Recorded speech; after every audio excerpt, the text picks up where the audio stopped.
പരിശുദ്ധാത്മാവേ എന്നിൽ വന്നു നിറയണമേ. പരിശുദ്ധാത്മാവേ കൃപ ചൊരിയണമേ. പരിശുദ്ധാത്മാവേ ശക്തി പകരണമേ.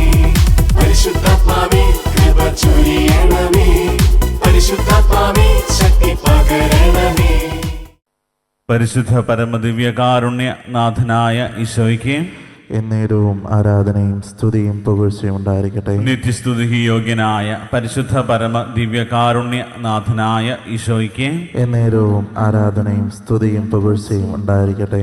സ്നേഹമായ കാരുണ്യമായി നമ്മുടെ കൂടെയായിരിക്കുന്ന പരിശുദ്ധ പരമ ദിവ്യകാരുണ്യ നാഥനായ ഈശോയ്ക്ക് എന്നേരവും ആരാധനയും സ്തുതിയും പുകഴ്ചയും ഉണ്ടായിരിക്കട്ടെ.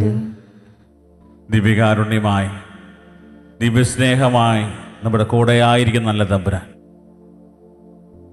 ദിവ്യകാരുണ്യത്തിലൂടെ നമ്മളോട് പറയുന്ന കാര്യം, മകനെ മകളെ, ഞാനിതാ ഇത്രത്തോളം നിന്നെ സ്നേഹിക്കുന്നു. ഈശോയുടെ സ്നേഹവും കരുണയും ഒക്കെ അനുഭവിക്കുന്ന നിമിഷങ്ങളാണ്. 3 മണി സമയം മനുഷ്യവംശത്തിൻ്റെ മേൽ കരുണ ചൊരിഞ്ഞ സമയമാണ്. ആരും നശിച്ചു പോകാതെ എല്ലാവരും നിത്യജീവൻ പ്രാപിക്കുന്നതിന് വേണ്ടി ദൈവമായിരുന്നിട്ട് മനുഷ്യനായി പാടുപീഡകൾ സഹിച്ച് കുരിശിൽ മരിച്ചുദ്ധാനം ചെയ്തവൻ ഇതാ ദിവ്യകാരുണ്യമായി നമ്മുടെ കൂടെയായിരിക്കുന്നു.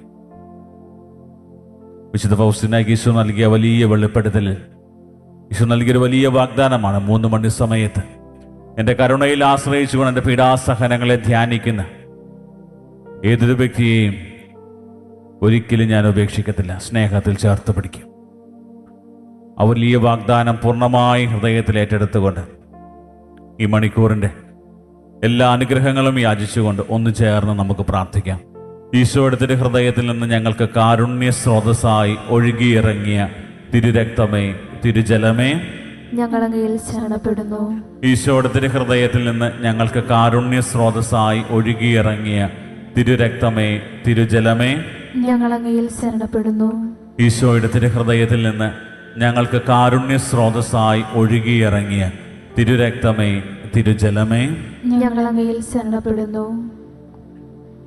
ഈശോയിൽ സ്നേഹമുള്ളവരെ, ഈശോയുടെ കരുണയെ ധ്യാനിച്ചുകൊണ്ട് ഈ കൃപയുടെ സമയത്തിൽ നമ്മൾ പങ്കുചേരുമ്പോൾ ഈശോയെ മനസ്സ് തുറന്ന് പൂർണ്ണ ഹൃദയത്തോടെ സ്നേഹിക്കാനും ഈശോയെ ആരാധിക്കുവാനും ഈശോ നമ്മുടെ ജീവിതത്തിൻ്റെ നാഥനും രക്ഷകനും കുടുംബത്തിൻ്റെ നാഥനുമായി ഒക്കെ ഏറ്റുപറയുവാനായിട്ടുള്ള വലിയ കൃപയ്ക്ക് വേണ്ടി പ്രത്യേകം നമുക്ക് പ്രാർത്ഥിക്കാം. പെസഹ അഷ്ടദിനങ്ങളിലൂടെ നമ്മൾ കടന്നു പോവുകയാണ്. അതായത് ഈസ്റ്റർ നമ്മൾ ഇന്നും ജീവിക്കേണ്ടതാണ് എന്നുള്ള വലിയ സത്യം സഭ നമ്മളെ ഓർമ്മിപ്പിക്കുകയാണ്. നമ്മളിന്ന് ധ്യാനിക്കുന്നത് യോഹന്നാന്റെ സുവിശേഷം 20-ാം അധ്യായം 11 മുതലുള്ള തിരുവചന ഭാഗങ്ങളാണ്. യേശു ഉദ്ധാനത്തിന് ശേഷം മഗ്ദലന മറിയത്തിന് പ്രത്യക്ഷപ്പെടുന്നത്. ഈശോയുടെ ആ ഒരു സ്നേഹം, ഈശോയോടുള്ള ആ ഒരു വ്യക്തിയുടെ സ്നേഹം എത്ര പറഞ്ഞാലും മതിയാകാത്ത രീതിയിൽ മഗ്ദലന മറിയത്തെ ഈശോയിലേക്ക് അടുപ്പിക്കുകയാണ്. തൻ്റെ ജീവിതത്തിൽ പാപത്തിൻ്റെ അടിമത്തത്തിൽ കഴിഞ്ഞ് പാപസുഖത്തിൽ കഴിഞ്ഞ ഒരു വ്യക്തിയുടെ ആ ജീവിതത്തിൽ അതിൽ നിന്നൊക്കെ വലിയ വിടുതലും സൗഖ്യവും ഒക്കെ നൽകി ഒരു പൂർണ്ണ സ്വാതന്ത്ര്യത്തിലേക്ക് കർത്താവിൻ്റെ കരുണ ഏറ്റവും ശക്തമായിട്ട് അനുഭവിച്ച ഒരു വ്യക്തിത്വമാണ് മഗ്ദലന മറിയം. അത്രയും നാളും ലോകം നൽകുന്ന സുഖ സൗകര്യങ്ങളിലും ലോകം നൽകുന്ന ആ ഒരു വലിയ സന്തോഷത്തിൻ്റെയൊക്കെ പുറകെ പോയിട്ട് അതിനേക്കാൾ വലുതാണ് എൻ്റെ കർത്താവിനോട് കൂടെയായിരിക്കുമ്പോൾ എനിക്ക് ലഭിക്കുന്നത് എന്നുള്ള ആ ഒരു വലിയ തിരിച്ചറിവ് അവളെ ഈശോയെ ഗാഠമായി ആഴത്തിൽ സ്നേഹിക്കുവാനായിട്ട് പ്രേരിപ്പിക്കുക. എന്തുമാത്രം ആഴത്തിൽ മഗ്ദലന മറിയം ഈശോയെ സ്നേഹിച്ചു എന്നുള്ളത് നമുക്ക് കാണാൻ പറ്റും ഈ സുവിശേഷ ഭാഗത്ത്. യോഹന്നാന്റെ സുവിശേഷം 20-ാം അധ്യായം 11 മുതലുള്ള തിരുവചനങ്ങൾ വായിക്കുമ്പോൾ മറിയം കല്ലറയ്ക്ക് വെളിയിൽ കരഞ്ഞുകൊണ്ട് നിന്നു. താൻ ഏറ്റവും അധികം സ്നേഹിക്കുന്ന തൻ്റെ പ്രിയ പ്രാണനാഥൻ മരണം വരിച്ചു എന്നുള്ളത് ജീവിതത്തിൽ ഉൾക്കൊള്ളുവാൻ പോലും സാധിക്കാതെ ഒത്തിരിയേറെ വിഷമത്തോടു കൂടെയാണ് ആ ഒരു സ്നേഹവുമായി മഗ്ദലന മറിയം കല്ലറയുടെ വെളിയിൽ നിൽക്കുക. അപ്പോൾ കല്ലറയിലേക്ക് നോക്കുമ്പോൾ കാണുന്നത് 2 ദൈവദൂതന്മാർ യേശുവിൻ്റെ ശരീരം വെച്ചിരുന്നിടത്ത് ഒരുവൻ തലയ്ക്കലും ഇതരൻ കാൽക്കലുമായിരിക്കുന്നത് കണ്ടു. വീണ്ടും ഈശോയോടുള്ള സ്നേഹം അവൾ എപ്രകാരമാണ് പ്രകടിപ്പിക്കുന്നതെന്ന് അവളുടെ വാക്കുകളിലൂടെ നമുക്ക് കാണാൻ പറ്റും. അവൾ പറഞ്ഞു, എൻ്റെ കർത്താവിനെ അവർ എടുത്തുകൊണ്ടുപോയി, അവർ അവനെ എവിടെയാണ് വെച്ചിരിക്കുന്നതെന്ന് എനിക്ക് അറിഞ്ഞുകൂടാ. അവളുടെ ഏറ്റവും വലിയ സങ്കടം അതായിരുന്നു. അവൾ കരഞ്ഞുകൊണ്ട് നിന്നത്, എൻ്റെ കർത്താവിനെ അവരെടുത്തുകൊണ്ടുപോയി, എൻ്റെ കർത്താവിനെ അവരെടുത്തുകൊണ്ടുപോയി. എൻ്റെ സ്നേഹം, ഞാൻ ഏറ്റവും കൂടുതൽ സ്നേഹം കൊടുക്കാൻ, അല്ലെങ്കിൽ സംസ്കാരത്തിന് ശേഷമുള്ള കർമ്മങ്ങളൊക്കെ ചെയ്യുവാനായിട്ട് ഞാൻ ഏറെ കൊതിച്ചിരുന്ന എൻ്റെ ഈ കർത്താവിനെ അവരെടുത്തുകൊണ്ടുപോയി. നിങ്ങൾ എടുത്തിട്ടുണ്ടെങ്കിൽ എനിക്ക് തിരിച്ചു തരിക. പക്ഷെ തിരിഞ്ഞു നോക്കുമ്പോൾ കാണുന്നത് തൊട്ടക്കാരനായ ഈശോയെ, തൊട്ടക്കാരൻ്റെ രൂപത്തിൽ വരുന്ന ഈശോയാണ്. പക്ഷെ അത് ഈശോയാണെന്ന് തിരിച്ചറിയുവാനായിട്ട് അവൾക്ക് സാധിക്കുന്നില്ല. പക്ഷേ ഈശോ അവളുടെ പേര് വിളിച്ച് അവളോട് പറയാണ് മറിയം എന്ന് പറയുമ്പോൾ തന്നെ അവൾക്ക് വലിയ തിരിച്ചറിവ്, ഉദ്ധിതനായ ഈശോയെ തിരിച്ചറിയുകയാണ്. പ്രിയപ്പെട്ടവരെ, ഈശോയെ എന്തുമാത്രം ആഴത്തിൽ സ്നേഹിച്ചോ അത്രമാത്രം ആഴത്തിൽ ഈശോയുടെ ഉത്ഥാനത്തിൻ്റെ ആ ഒരു അനുഭവം തിരിച്ചറിയുവാനായിട്ട് മഗ്ദലന മറിയത്തിന് സാധിച്ചു.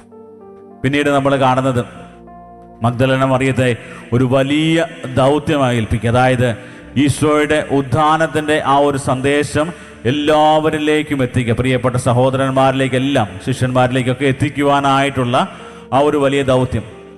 അതെല്ലാം മറിയം ചെന്നിട്ട് എല്ലാവരോടും പറയുന്ന കാര്യം, ഈശോ എനിക്ക് പ്രത്യക്ഷപ്പെട്ടു എന്നല്ല, ഞാൻ കർത്താവിനെ കണ്ടു, ഞാൻ കർത്താവിനെ കണ്ടു. കണ്ടു എന്ന് പറയുന്നത് അത്രമാത്രം ആഴത്തിൽ അനുഭവിച്ച ഉദ്ധിതനായ ക്രിസ്തുവിനെ. മറിയത്തിൻ്റെ ആ ഒരു സ്നേഹം അതിൻ്റെ പൂർണ്ണതയിൽ അനുഭവിക്കുവാനായിട്ട് അവിടെ സാധിക്കുന്നുണ്ട്. പ്രിയപ്പെട്ടവരെ, നമ്മൾ ഇന്ന് ഈ വചനഭാഗം നമ്മൾ ധ്യാനിക്കുമ്പോൾ ഉത്ഥാനത്തിൻ്റെ ആ ഒരു സന്തോഷം നിലനിൽക്കുമ്പോൾ തന്നെ പലപ്പോഴും നമ്മുടെയൊക്കെ ജീവിതങ്ങളിലും ഈ ഉത്ഥാനത്തിൻ്റെ ഈ ഒരു സന്തോഷമൊക്കെ നഷ്ടപ്പെടുന്ന രീതിയിലുള്ള പ്രവണതകളൊക്കെ ഉണ്ടാകാറുണ്ട്. ദൈവത്തിൻ്റെ സ്നേഹം തിരിച്ചറിയുവാനും ആ സ്നേഹത്തിന് വേണ്ടി നമ്മുടെ ജീവിതം മാറ്റിവെക്കാനും നമ്മൾ തയ്യാറാണ്. നമ്മുടെ കുടുംബ ബന്ധങ്ങളായിക്കോട്ടെ, വ്യക്തിബന്ധങ്ങളായിക്കോട്ടെ, നമ്മുടെ സമൂഹത്തിൽ നമ്മുടെ അയൽപ്പക്ക ബന്ധങ്ങളൊക്കെ ആയിക്കോട്ടെ, എല്ലാവരോടും സ്നേഹത്തോടെയൊക്കെ പെരുമാറുവാനായിട്ട് നമുക്ക് സാധിക്കാറുണ്ടോ? മഗ്ദലന മറിയത്തിൻ്റെ ഒരു വലിയ പ്രത്യേകത തനിക്കുണ്ടായിരുന്ന സ്നേഹം. തന്നെ പാപങ്ങളിൽ നിന്ന് മോചിപ്പിച്ച് ആ കർത്താവിനെ നാഥനും രക്ഷകനും, അതായത് പഴയ നിയമത്തിൻ്റെ പൂർത്തീകരണമായ ക്രിസ്തുവാണെന്ന് തിരിച്ചറിഞ്ഞുകൊണ്ട് ഈശോയെ ഉറക്കെ ജീവിതത്തിൽ പ്രഘോഷിക്കുന്ന മഗ്ദലന മറിയത്തെ കാണാൻ പറ്റും. അവൾ തിരിച്ചറിഞ്ഞൊരു കാര്യമാണ്, എൻ്റെ മുമ്പിലുള്ളത്, ഞാൻ സ്നേഹിക്കുന്നത് സാധാരണ ഒരു വ്യക്തിത്വത്തെയല്ല, മറിച്ച് ഈ ലോകം മുഴുവൻ സൃഷ്ടിച്ച് പരിപാലിക്കുന്ന സർവശക്തനായ ദൈവത്തെയാണ്. എൻ്റെ ജീവിതത്തിൻ്റെ ഏറ്റവും വലിയ ഉത്തരവാദിത്വം എന്ന് പറയുന്നത് ആ ദൈവത്തെ സ്നേഹിക്കുക, ആരാധിക്കുക എന്നതാണ്. നിയമാവർത്തന പുസ്തകം അതിൻ്റെ 6-ാം അധ്യായം 5-ാം തിരുവചനം പറയുന്നു, നിങ്ങളുടെ ദൈവമായ കർത്താവിനെ പൂർണ്ണ ഹൃദയത്തോടും പൂർണ്ണാത്മാവോടും പൂർണ്ണ ശക്തിയോടും കൂടെ സ്നേഹിക്കണം.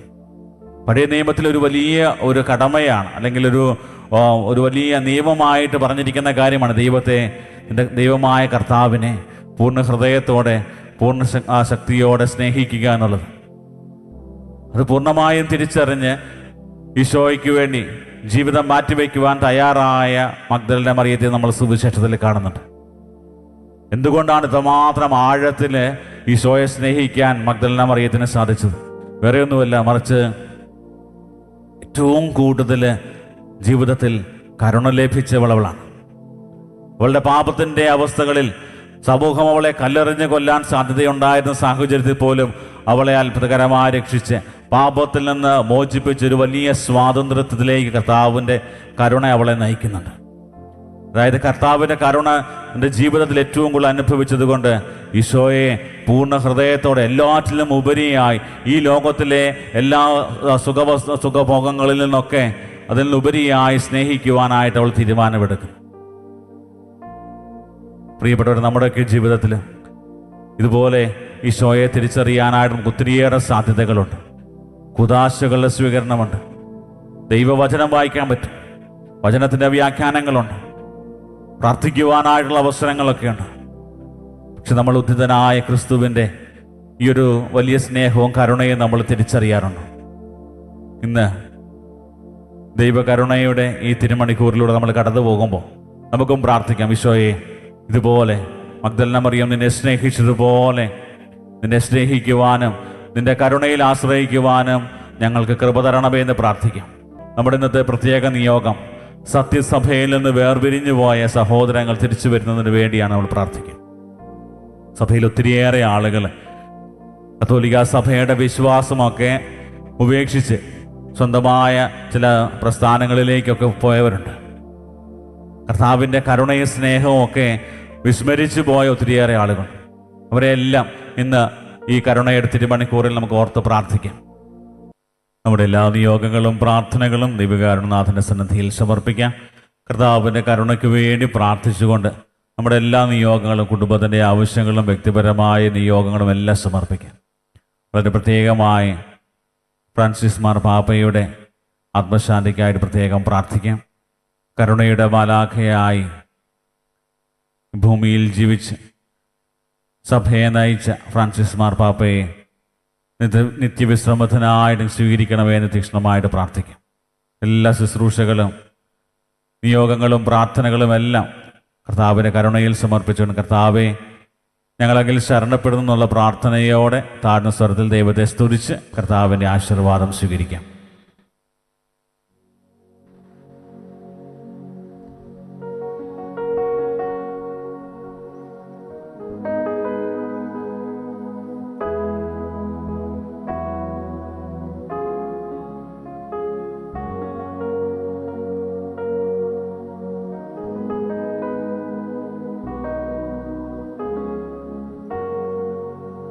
പരിശുദ്ധ പരമമാം ദിവ്യകാരുണ്യമേ, എന്നുമെന്നും അങ്ങേക്കാരാധന.